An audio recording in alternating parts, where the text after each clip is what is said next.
We're going to cover the least important parts first, because they're the easiest to put into place. And as you start to put those into place a little bit, all the rest kind of fall in line. So that's why I'm giving you the least important part first, because it's the most readily accessible for most moms. So the first thing I want to tell you is slow down. If you want to have joy in your elementary school, you are going to have one thing planned for your day. You can put other things in. Lots of kids need other things, but it can't be in your expectation of success. It has to be just as it fits with regular life. You can have one thing that is your big priority for the day, and that has to be your only priority. So let's say today you have a field trip and you are gonna drop off library books on your way home, and you are gonna fit in a little school after lunch, and if you can get planning done for next week, then you'll fit in a little of that. Okay, that's 4 things. You can only pick one of those as your big priority. The reason slowing down, the philosophy behind it, the reason it's so important that you can only pick one thing that you're going to have as your measure of success for the day, is that children have joy in the moment. If we are rushing our child to go place to place and do thing to thing, each of those experiences, it's going to take away from those experiences to have too much packed into their day.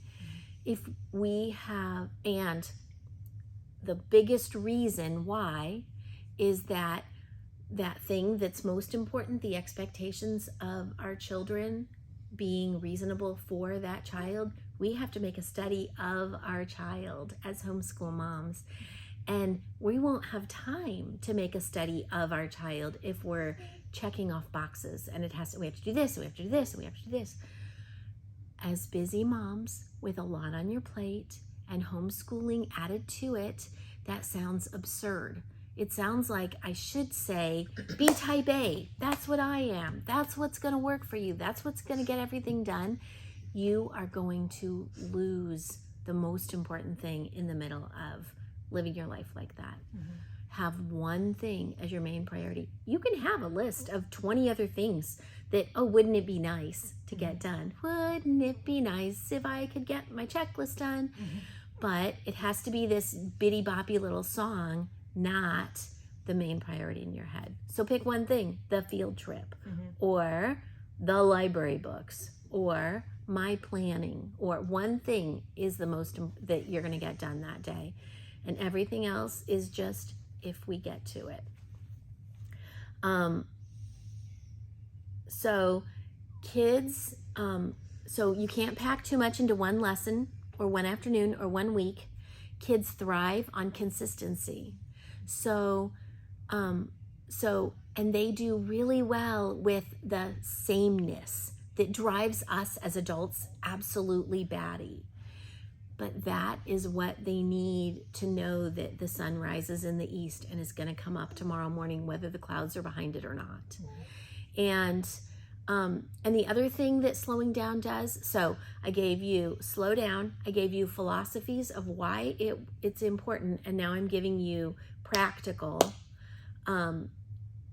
It allows for flexibility during your day, during your routine, to be able to accommodate breaks and exercise and free time that you and your children need to be able to have joy.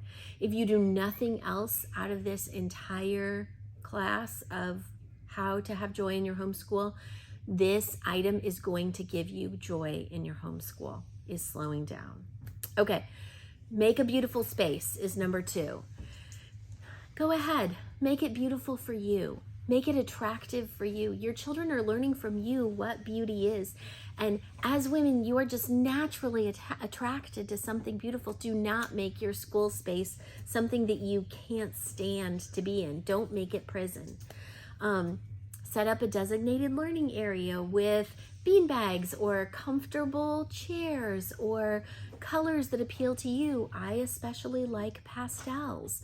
Somebody else might like big, bright, bold colors on the wall. Somebody else might like a lot of austere white with really attractive classic paintings on their wall. Somebody else might like it more schoolish and have vocabulary and grammar posters up. Make it appealing to you first. And then you can add things in for your children.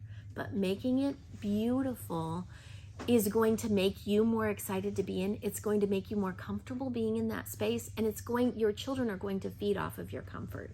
They're going to learn what beauty is from you.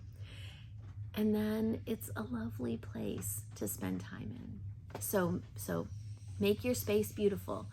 For some people, that means covering all their books in the same color paper so that it's all the same and kind of blends in.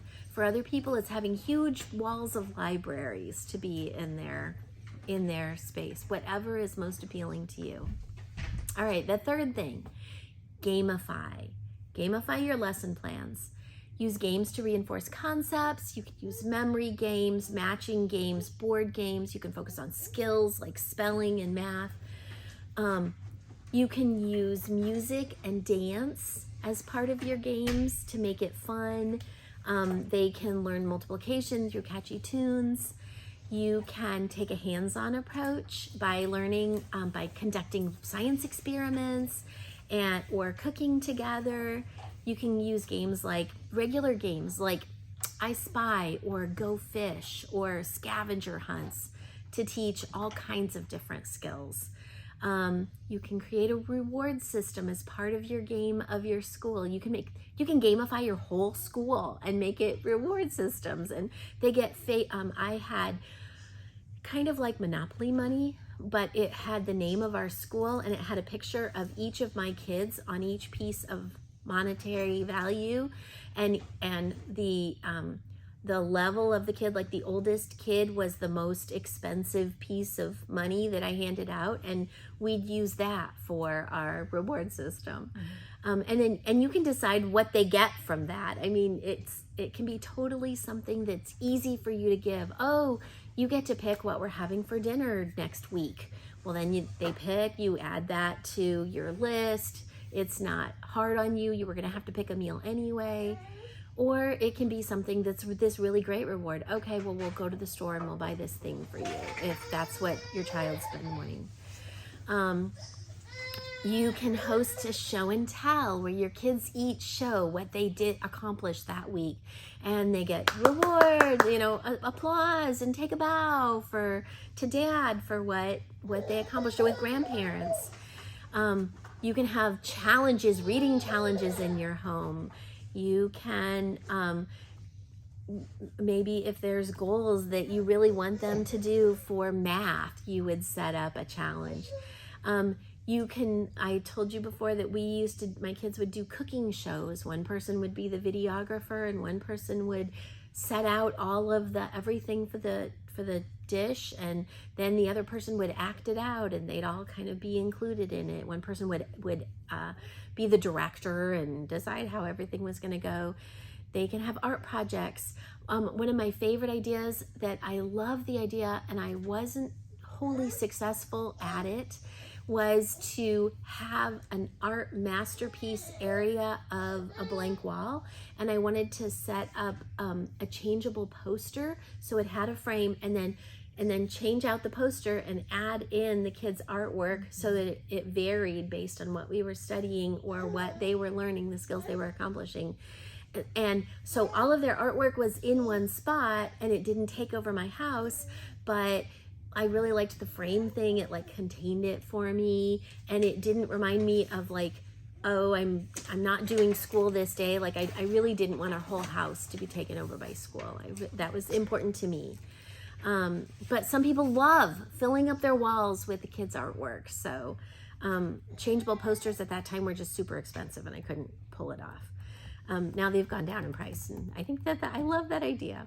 Okay, so we've got slow down, make a beautiful space, gamify your classes.